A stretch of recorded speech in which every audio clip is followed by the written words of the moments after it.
How do colleges in the US know if you are college ready?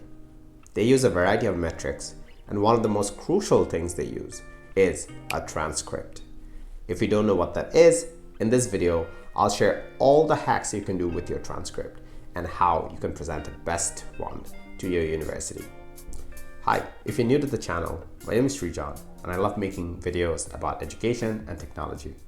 Without further ado, let's dive straight into the topic. What is a transcript? It's a piece of paper that lists your grades from grade 9 through grade 11. So that's 9, 10, 11. And for grade 12, they use predicted grades if you have not finished that year. So it's a piece of paper that lists all your grades from 9, 10, 11, and maybe 12. The reason why I use maybe is if you have not sat through 12, at the time when you'll apply with your 9, 10, 11 grades, and your teacher will predict your grades based on your past performance and how hard have you been working for the 12th grade. If you have already finished 12th grade, then you're technically taking a gap year. And in that case, the teacher will use your real grades for your grade 12. Why is the transcript so important? The transcript does three important things. First, it shows a complete picture of your academic journey.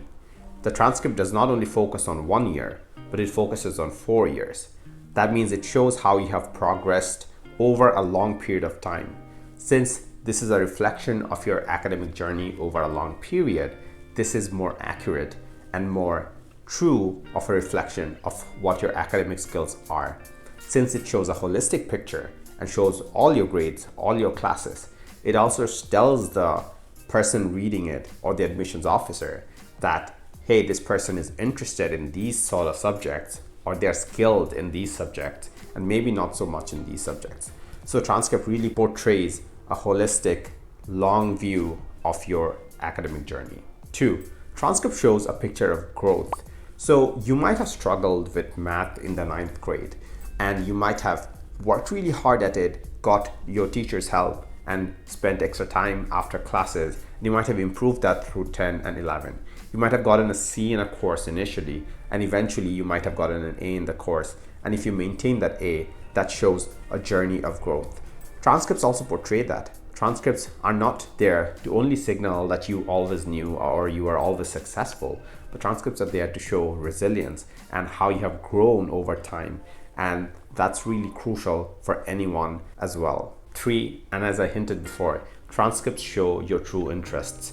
Transcripts will show if you're really interested in a subject because you'll probably take more courses around that subject, or you will get the best grades in that subject because usually interests and skills are complementary. If you're interested in something, you work hard in it, your skills in that develop faster. So transcripts also signal what your true interests are, and that helps admissions officer filter out some majors for you where you might not be the great fit. In conclusion, transcripts are super important, and you should reach out to your counselor early to make sure they are on track to submitting your transcript. Most counselors with experience will do that anyway. However, if you're helping your counselor or your school does not have a counselor, you might have to work with them and help them make a best transcript for you. There are also a few types of transcripts. The two major ways to classify them would be an official and an unofficial transcript.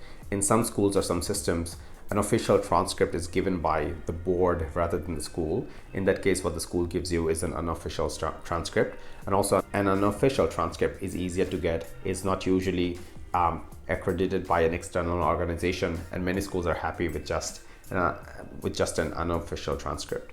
The other way to classify would be paper versus electronic. In some universities, they want a paper copy. In that case, your counselor will have to mail them the paper copy. Usually they mail a copy and they testify under perjury that they have the real copy. But in many other cases, especially for international students, it's fine to just show an electronic copy and the counselor uploads that electronic copy to the platform. If you're applying to the US, that's usually the Common Application platform. Or if you're applying to somewhere else, you might have to mail in your paper copy. I know some Canadian universities ask you to mail in your paper copy. In that case, you have to ensure you have enough time to do this, like you have enough preparation. You mail in a few weeks early so that those people receive this transcript in time for reading through your application. In this section, I want to give you a few tips about how to make your transcript stand out. The first thing is to really plan your courses for rigor. You should not try to coast through your school. You should try to take courses that challenge you intellectually. That means if your school offers AP courses or IB courses, advanced placement, or the international baccalaureate, you should try to sit for them if you can. In some curriculum, there are no options of taking extra courses. And that's fine. In those curriculums, you should try to see if you can get the best grades, because that's the best level of difficulty you can challenge yourself to. So try to take rigorous courses and really try to learn as much as possible. One thing you can do is you can take rigorous courses at a local university.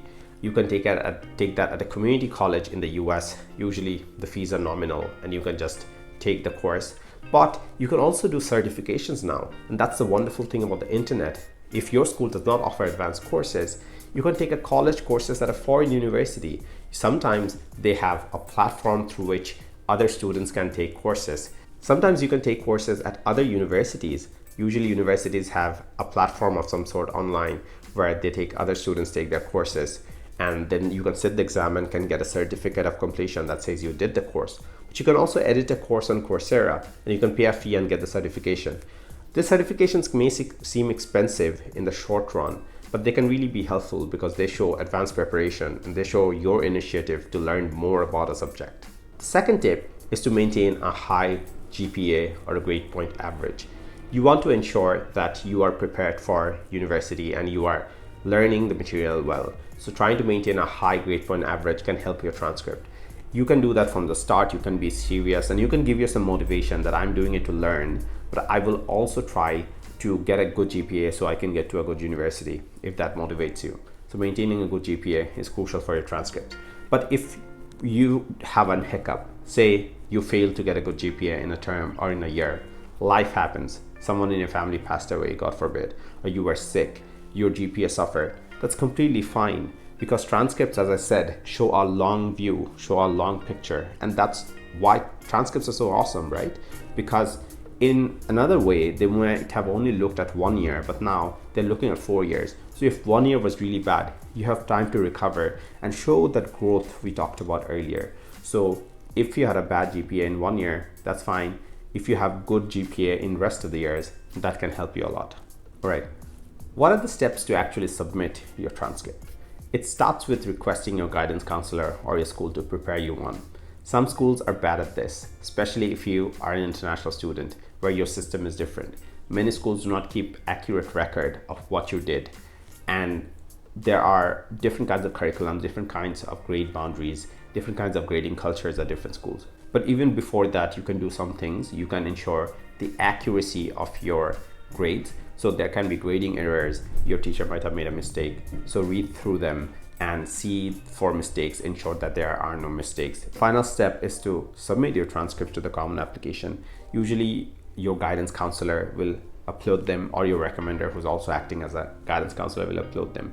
In some cases, if your school does not have a guidance counselor, your principal may be able to upload them. So whoever is the designated person to upload them can upload these things. I want to talk about a few unconventional things you can do with your transcript that are perfectly legal and ethical. And this advice really goes for international students more than American students, because they have a set standard for transcripts. So in many places around the world, transcripts are not a thing. They don't keep regular school records of say 9 through 10, for example. And in those schools, what can you do?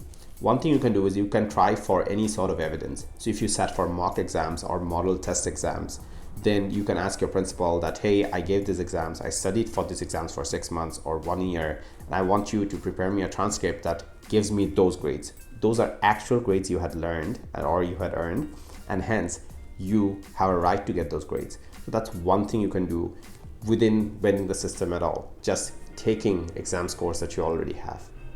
In many countries, you can use end of year exams.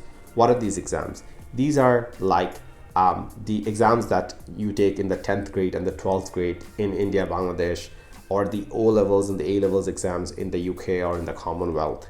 Those exams you can use for year 10 or year 12. If you're doing the O and A levels, you can easily use the AS exams for 11, A2 exams for 12, and O-levels exams for 10.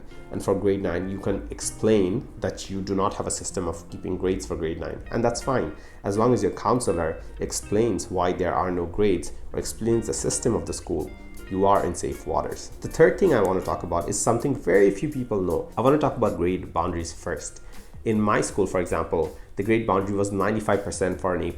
That was a really high grade boundary that almost no one got. In the country, the standard was 80% was an A+. So I know some students who told the principal that this grade boundary is very high artificially, and from other schools, people will use the standard grade boundary and that will affect us negatively and we will be less competitive. Is there a way for people who are applying abroad to use the grade boundary that's set in the country and adjust the grades accordingly? Because they do keep a record of marks, and that was a way many people got their transcripts adjusted to the standard that was in the country. And that could be really something that is helpful, right? And I don't think it's necessarily like unethical, because your school did something that was not the standard. You are rather bringing your school to the standard form that all of the schools are doing. And I think that is something that can definitely be done. Now, finally, about grade deflation. Some schools have a tendency of purposeful grade deflation, and this is really bad, but this happens. So in many countries, teachers will purposefully not give a grade over a B or a B+ in many instances. That means everyone's grades go down. So a true B is probably an A+ in other kinds of curriculums, and that's really bad. They do it for a variety of reasons. Some think that it's a way to make students motivated to work more because there are harder exams coming in the future. Some use it as a really evil tactic to make people pay them to go to their private tuition or private coaching. No matter why it happens, it's bad. So if your school is doing grade deflation on purpose, what can you do? What thing you can do is you can talk with the principal or your guidance counselor again, and you can tell them that this happens in the school. It's an open secret. Can we have a process of not having it? Or can you maybe adjust my grades to the grade boundary of the country or the board? Or can everyone be given a boost? Because we know this happens. So you can calculate the actual curve and realize what a C locally in your school statistically, like if it's an A, then make a C an A and boost everyone's transcripts like that. But not everyone's transcripts necessarily, only the transcripts that are used to apply abroad. So you can do some kind of like regrading, but that has to be done with the consent of the school. You cannot do it on your own, because if you do it on your own, that's illegal. So don't do anything illegal. Talk with your school or guidance counselor as much as possible. Transcripts are super important, and I hope this video was helpful. If you want to learn more about education or technology and applying to the US, different things, or anything at all, subscribe to my channel. I hope I'll make more videos that will help you. And please write in the comment section, what would you like me to cover next? Thank you.